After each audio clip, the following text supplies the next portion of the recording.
What's up, wealth babes? Welcome back to my channel. In today's video, we are going to get into the second segment of the 401k basics. If you're new, welcome. Hit that subscribe button and turn on those post notifications so that you don't miss out on our journey to wealth. Now, let's jump right into the video. You're probably wondering what happens to the money that you defer to your 401k plan. That money is assigned to a specific investment portfolio with the institution that your company's 401k plan is with. Usually, the typical investment vehicle includes mutual funds, but other investment vehicles also include or come in the form of stocks, bonds, and I know as of recent there are investment vehicles that come in the options of real estate, and those are real estate investment trusts. Now, if you don't want to lose all of your money, you should probably take less risk with investing. But I know from learning from current investors that the younger you are, the more riskier you should be with how much risk you take. And the older you are, you should take less risk because you're nearing retirement and you don't want to risk losing all of your money. However, the risk that you take is completely up to you. In the screen, I'll include a picture of my current investments, and I want to be a little more transparent because a lot of the times when we're listening to people who try to teach things about money, we don't know their current status or if they're truly dedicated to all of this stuff that they're sharing. So I think I want to make it my duty to at least not be so transparent to the fact that you all know all of my financial business, but at least to a certain point that you can feel that you trust me with the knowledge that I am sharing. So I'll include a picture here in the screen of how my investment vehicles are diversified. Can't even say that word, diversified. And one thing that I have learned is you do want to have a diversified portfolio, and that specifically means that you want to have investment vehicles within different options. So mutual funds, stocks, bonds, as many avenues as possible to take on less risk. It's less riskier if you have multiple options. Simply put, not putting all of your eggs into one basket. What if you are considering accessing your money to your 401k plan? How can you access the money that you have deferred to your plan? If you want to access the money to your plan, and you'll find out why I'm laughing in a second. If you want to access the money, a triggering event must be satisfied. In other words, something has to happen for you to withdraw the money that you put into your plan. Now, I laugh because that's unfortunate. Like, that's really unfortunate. And I do want to share not only the pros of this information that I'm sharing, but also the cons, because I want to be transparent. I don't want you to think that everything is all good, everything is peaches and creams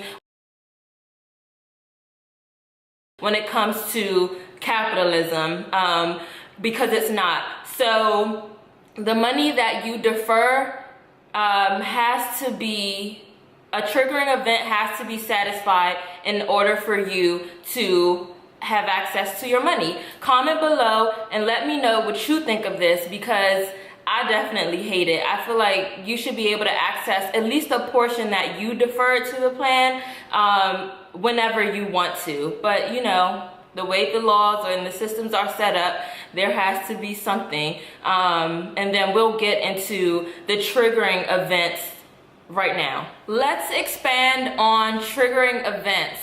Triggering events include retirement, disability, if there is a death, and separation from the service altogether.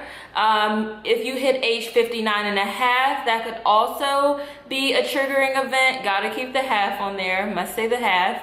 The other triggering events include if you have a hardship. Now, keep in mind that the hardship has to be a hardship that is defined by your specific employer's plan. So what that means is if one of your employers define a hardship in one way, you may go to another employer where that employer doesn't define the hardship the same.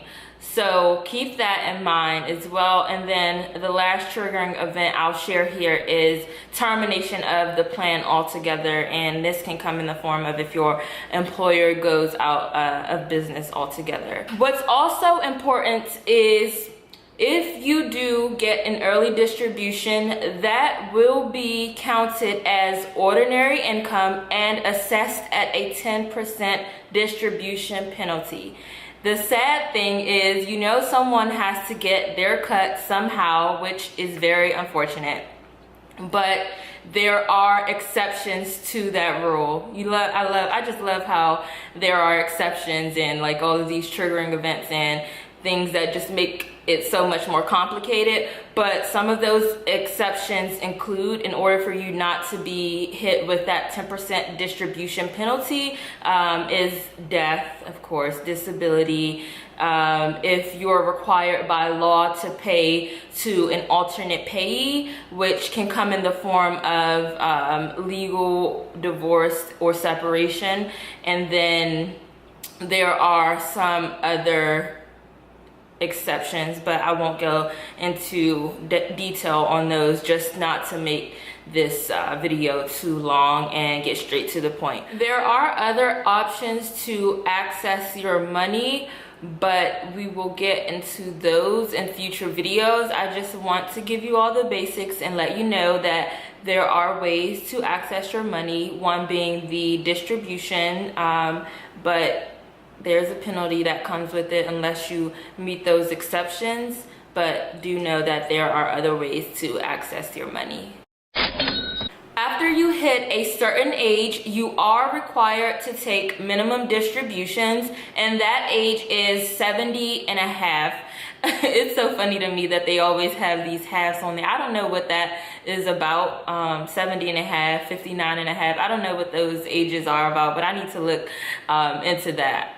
Anyway, however, if you are still employed, you can postpone your RMDs to a later date, which RMDs are short for required minimum distributions. And these are the basics that I've shared and outlined in this video. So please note that when you look for or to invest in your employer's 401k plan, they will have very specific provisions that may be closely aligned to what I've shared in this video, but can vary in some form or fashion.